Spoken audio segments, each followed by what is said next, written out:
ضيفنا أهلا بك هللت أنوارك،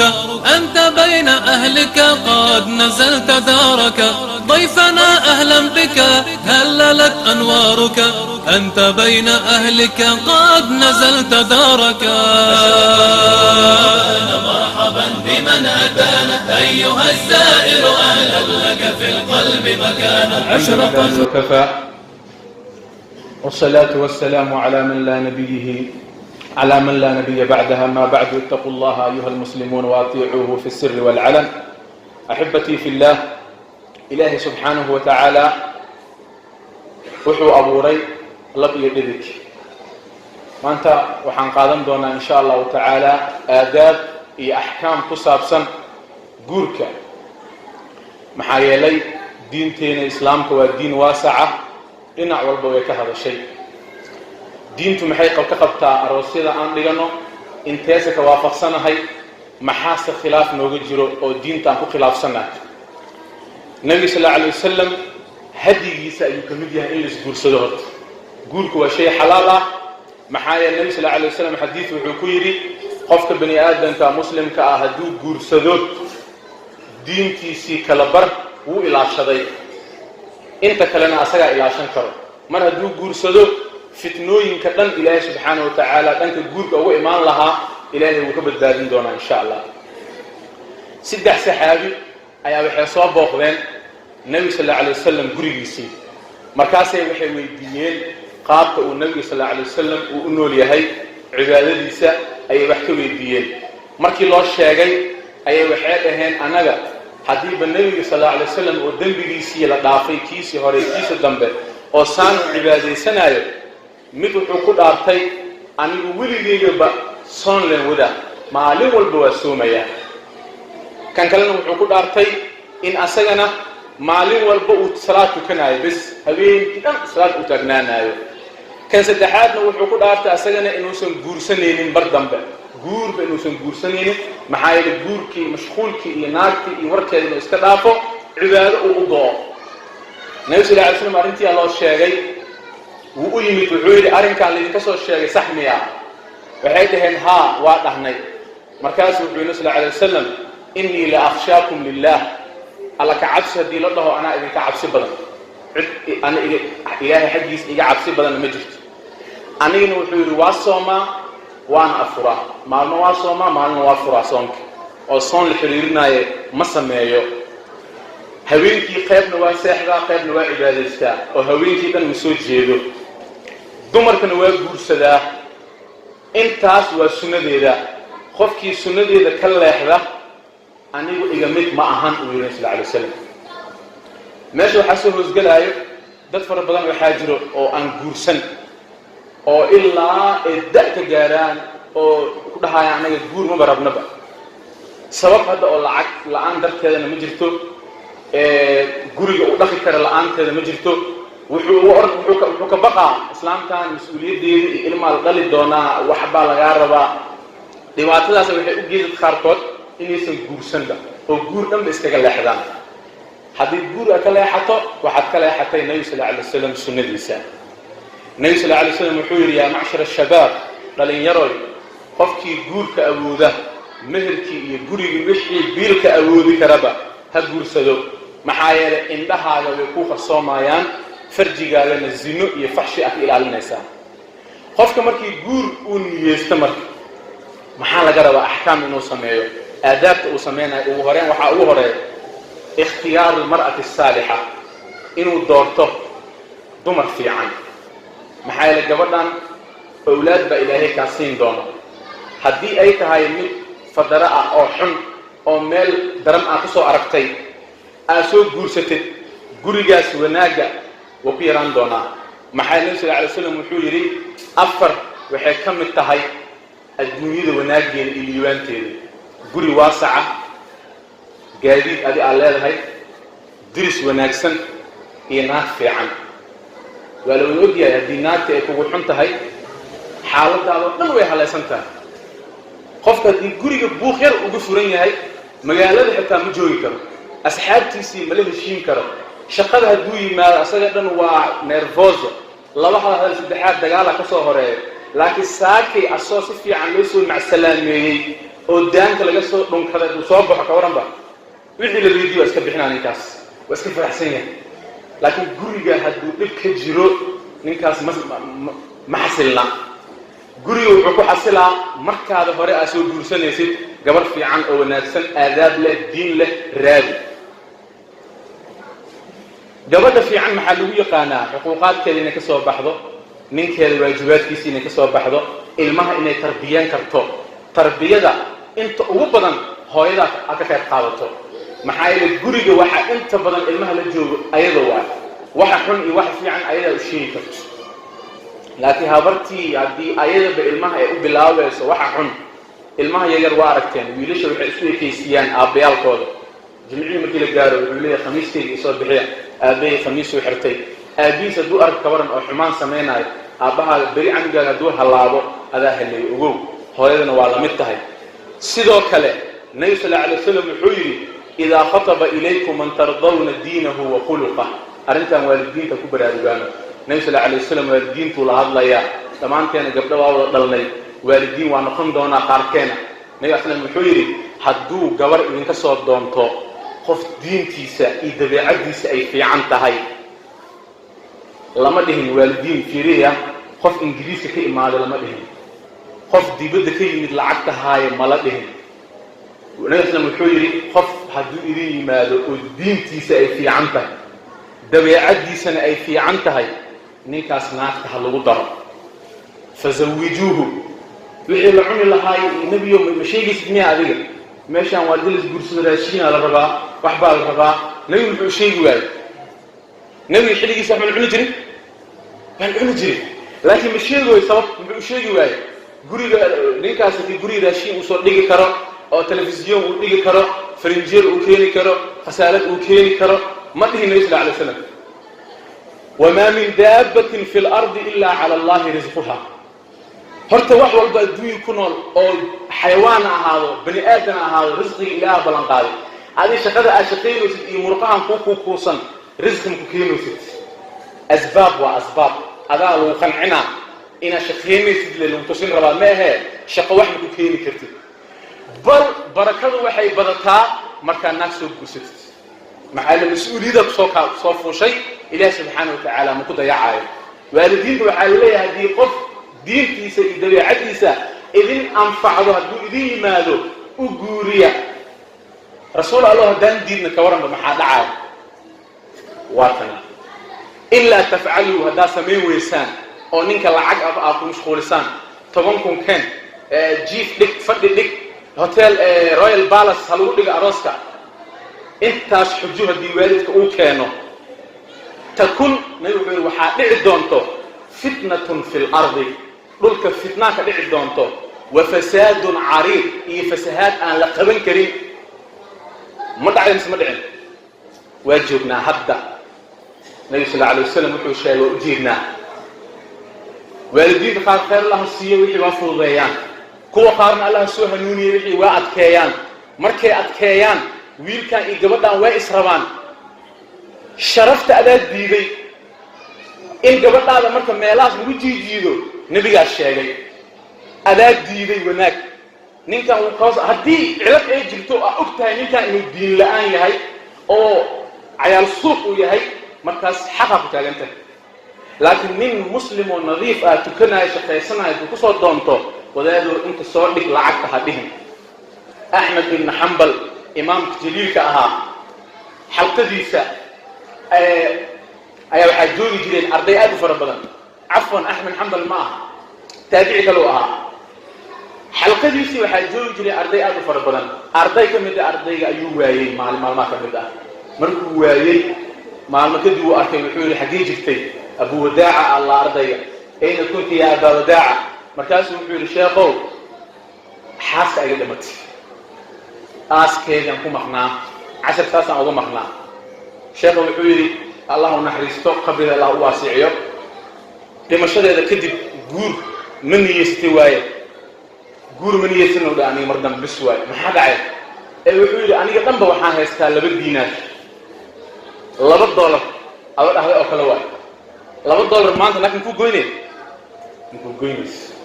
لو دينار هسا ناك قف ودرسنا سألوه مسكين كان إلهي يسهل سيفضل وأنا قد متي وإسك جوجا مركز يقول إمامك لبدرهم قف مسلم ناك مهلك الكمية مية عندك قصة قبطي الشيخ الجوري وحا أجوج مرك أجوجته قبر أخلاق الدين بالله مدح وحا صار دونتين يوزيرو يأمرو والعدل أصار دونتين والدين شيخ نيجي عندك قصة قبطي دتك قصة هول استاجي وحويري لما أنت نكاح مرقاتك ونخذ قبل إلى هبلاي هيك وحنكون مهريين أبو وداع هل درهم أنا أبو مهري ولا لو درهم وقراد هل درهم أبو مهريين نكاح صح ما هو قبل ولد وحفي عمبا والدين توحن كبرادوكي لها نكاحي أي نصف فريستان قبل أي إني مهريان شيخ بلنا يعني واجب ما تقول رحمه الله إنه واجب تاي وذلك كان نكاحها خصب معها ويركا إن قعنت أجلسوا أفعربي نخصب معها خطبة هورينا أخرسوا كذب هذا ويركيو قبل دي أن كقدر ما أخبر شيء السنة ده واجب أسجل إنه واحد نكاحيه هذا السنة ده السنة ده السنة ولا إمام قبل يقدر نمشي وحول دعوة يقولون ويا رب يقول قبل أنت أصو وزير صدام تان أنا محل يقدر وعلى الدار من أهل الدين أهواي أرددي شو كبير هاي ولودي هاي وصباحي هويدي سوي من قريبو سوي قلي الباب سوي حرتي وأفرعي وصلنا ويك والحكو أفرعي موفق هي خل كان الودر صدق غاط الودر صدق هي موفق اسمه عناية قريجاس أو موفق خلالك العناية الله صور على جبل الشيخ أو ضلع أنا أفركي ولو يري الباب كاليسو قرقراعي الباب كان تجمع كان فري وعود الشيخ يرتاح جنبه إسلام مرسي وعود وحاجوسه دقدقتي الشيخ أرنت والله حماتي وكلابتي وعودي رواهي جودي دي فربني وادي وإسرتيه شيخ ما حاولتني عند يقول أنا كوي مال هاي فريل لم حيث فريوس وذاك كاس بيقول لي هاي جريجيسو إمادي وليسي أنتو عقليستي بنان لو ما أكل مسجدك يجريجا ما لا أهل الوقت يجري بنان هو اللي يجري شاف لين كان درتي سوء صباحي ما داس بيقول ما حاولتني بيقول حاوي مادي قف أو حتى هاي شرف له أو جبر أقولني عاو وح إله حماتي إن عاو إسكابولني ما أسيحتي هذا حاصله حاس كاجي أنكوسو بوريه إيجا قبل شيخ كان بيقوليس أنا قد الشيخ عم بحكي عنه وإسوريسن دونا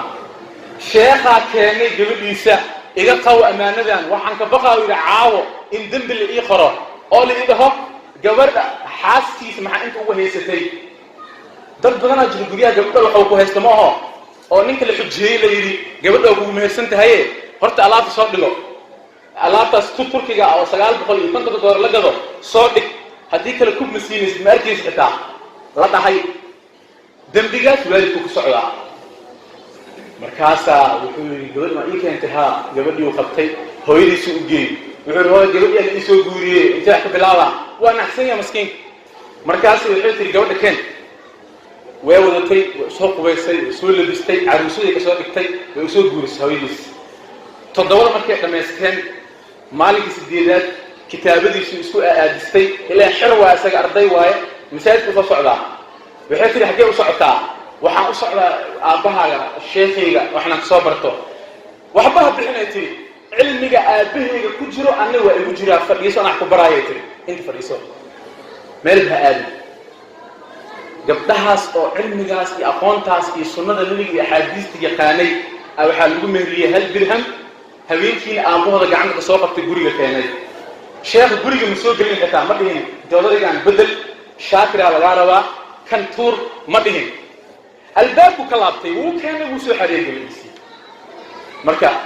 markuu casharada la soo siiyay sheekhu salaam uu soo imaaday maalin kale sheekhu wuxuu yiri waran sheekhu wuxuu yiri casharkan ku dhameeyay gaar oo la baxay wuxuu martidan ku keenay ayb ma ka sheegataa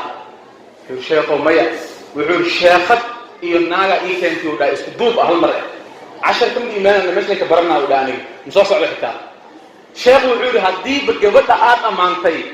500 dirham uu sheekh jeebkooda soo bixiyay gacantu ka saaray wuxuu yiri kan bax biilka dhigta hor u baxay socod biilka dhigta Allah ma fahamsiin marka gabdhaha ya la adkeen insha Allah la fududeeyo hadii uu yimaado qof dhaqi karo labo qofka naagta uu guursanayo waa inuu soo arkaa gabadha lagu doonay ama aabaha gabar ku soo helay iska soo arag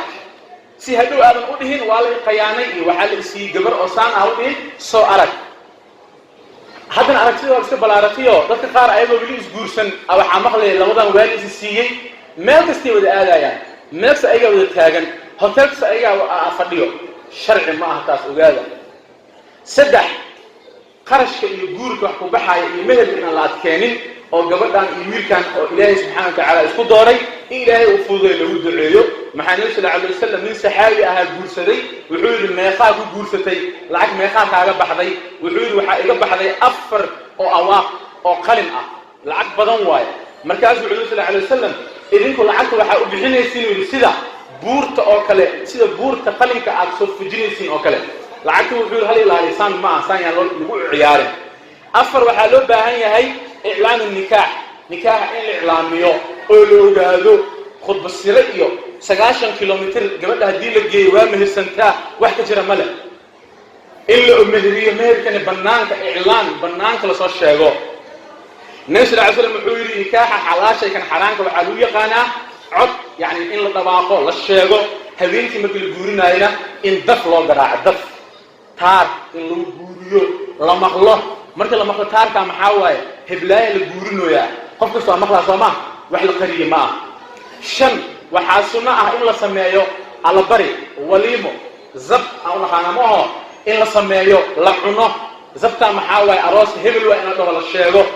nabi sallallahu alayhi wasallam Abdurrahman ibn Auf arkay oo soo guursaday wuxuu yiri maxaa waaye rinjiyan ku marsan meeshan huruudi islaantiisa iyo meelaan asoo u leh iska soo baxay subaxdii maxaa waaye huruudan ku marsanaa leeyahay علامتين دمرك لو يقاني وايه اي waa guursaday waa soo Allah ma guursatay ha Allah ku barakeeyo mana kaayeeleyno waliman kaarabna xitaa hal neef noqol hadhow ka soo qal doonana nabi sallallahu alayhi wasallam Abdurrahman hal neef uu qalay waa loo imaad hilib laga cunay hilib laga cuno golow adiga ha qarqarin baash nabi sallallahu alayhi wasallam wuxuu yiri shar Abu Hurayra wuxuu injiri raashin waxa ugu xun midka waliimada arooska lagu sameeyo maxaa yeelay waxa la wacaa taajiriinta idadka wax heesto مساكين ولا جتجا الباوي تاجين بيع وكانوا شو وربح وريا اللي الباوي اللي جحرا نقدر جن أو يعيش كرسارين جدو بجرا لما رأوا مساكين هلا جالسيو ولا ماذا وحكلوا كم آدابته خفت هبيت مكي حاصل أسود بوريو إن جعنتي شيء مدح إسلام وكسره كدبنا وكنت عيسو جوات نفس كذا لقيت هذا عيال ربا هذيك هبيت الأسود بوريو أو جعنت مدح كسرت أين إسن كسيني دبعته مش إيمان كرتموه نينك مدح معكربا مع عبد المقوضة مع عبد الولا دون هذا دبعته واي لفت كذا لقيت هذا عيال ربا صنوا واي إن الله جعنت مدح لقيت صار جبردا أول يدهدو اللهم إني أسألك خيرها إله خير كذا كويدينا شر كذا إله إجت عليه وحاك الله صنعه هبينتي مركل سوق جوريو ضدك جورسن دونا وفائديسو مركل دعيس كذب لوركع أو صنعه إنه ولدكتين على الربا شيخو ملك الجاري عدك يليس ملك لوركع صنعه على الربا جبرت وحاسمينه سو استاجده مركل سو استاجته هذيك حرق الاستاج أيضا الجدار شان استاجي لوركع دجي وحلو يليا جبرت إني أجاتها الربا إنه جانيلي الآتهاي عاو كدب هجان كذا أبي إنها هيسي عاو بقول بلا برك قال سو استاجد صلاة ده لو ركع عند كلنا لو ركع محاوى السنة النبي صلى الله عليه وسلم واي سو استاجد هقول لك كتب هذه إمام نفق قراءة الرسوقات سيدو كل واحد له بهاي هاي إن دعاء الآخرية مركي صلاة المسكين أو حاسة أو تقرأ وحالة هاي اللهم جنب الشيطان جنبنا الشيطان وجنب الشيطان ما رزقتنا حدو انت أصدقه إلهي الشيطان كنجا ديري الشيطان كإلمها نسيس نجا ديري إلهي وحسينا يا أولاد والشيطان إبني حدي لكن بسين كاس لقت هو نيش لعسنا محنوع عدي إن شيطان كإلمها أسنا قيب وكلية إنه قيب خلط للي أدين أقول marka ilmaha oo hadda la celin la'yahay daa aragteen oo dhagaxaanta magaalada ku wareerirta 8 saac ku wareerirta markay hurdaaya ayaga wiif iyo dhagaxaan iyo wareeg haayo waalidiintooda dib ay isku laabtaan waxa kaloo mamnuuc ah diinta ay diiday in gabadha ama qofka xaaska ah looga yimaado gadaal mamnuuc waa sharciyan nabi sallallahu alayhi wasallam wuxuu yiri arintaasi waa xaraam iska ilaaliya waxa kaloo fiican niyada in la wanaajiyo oo markii oo xaaskaaga aad u tagaysid waa inaan niyeysataa inay ajar tahay nabi sallallahu alayhi wasallam wuxuu yiri xitaa haddii qof xaaskiisa uu tagaayo sadaqo waa صدقة سووا بحي أو كلاواي أصحاب تويا وحد هم رسول الله أني شهودي هذه أن قلتوا أجر ما هلا هالي كورم بعدي أزني ستو والشهود المال خلدم أقود على صو دم بزمان مال في عهد أقود على سنة عكس كذا وأجر هلسا وحتى لو ممنوعة وحياوها هوينتي أما دمر كحاسك إلى وضع حاس تحمره صباح اليومين إنه مجالد كشة كيستو قلق واي ساسا حاسي جيالي حاجة كمري أنت عن كيالي دين ثم قبل تسكيل عليها نسأل على سلم الحجري ما أنت قيامه وحن خف هوينتي حاسكي سأتجي صواح ذي نفسه وشيء كيي سديت وحلو بهاي هاي جبنا يوير كبه إن يبوخضان دتك أي أهل كودا مركي تضل أي كبحان إن يبوخش أي سميان أي زود عيان أيون يسوى بوخضان ونال يسمفلنا إنه نولادو صلوا وسلموا على نبيكم المختار إن الله وملائكته يصلون على النبي يا أيها الذين آمنوا صلوا عليه وسلموا تسليما اللهم صل وسلم على نبينا محمد وعلى آل محمد كما صليت على إبراهيم وعلى آل إبراهيم في العالمين إنك حميد مجيد وبارك على محمد وعلى آل محمد كما باركت على إبراهيم وعلى آل إبراهيم في العالمين إنك حميد مجيد اللهم أعز الإسلام والمسلمين وأذل الشرك والمشركين ربنا آتنا في الدنيا حسنة وفي الآخرة حسنة وقنا عذاب النار ربنا اغفر للمؤمنين والمؤمنات والمسلمين والمسلمات الأحياء منهم والأموات برحمتك يا أرحم الراحمين اللهم آت نفوسنا تقواها وزكها أنت خير من زكاها برحمتك يا أرحم الراحمين.